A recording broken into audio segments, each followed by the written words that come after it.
এই যে শিম দিয়ে চিংড়ি মাছ দিয়ে বসাচ্ছি। পেঁয়াজটা কুটে নিলাম, তেলটাও গরম হয়ে আসলো প্রচুর। আমি এখানে চিংড়ি মাছ, হলুদ, মরিচের গুঁড়া, তারপর জিরা, লবণ সব কিছু দিয়ে দিলাম একসাথে। এটাকে এখন ভালো করে কষিয়ে নেব। এই যে এখন আমি শিমটা দিয়ে দিব। এই যে শিমটা এখন দিয়ে দিচ্ছি।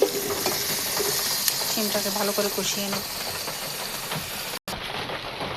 তো কষানোর মধ্যে কিন্তু আমার প্রায় শিমটা রান্না হয়ে গিয়েছে। এখন অল্প পরিমাণে পানি অ্যাড করব, বেশি দেবো না,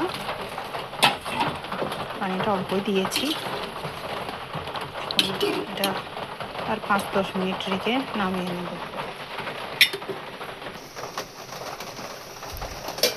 এই তো শিমটা আমার হয়ে আসছে, এখন নামিয়ে নিতে পারবো।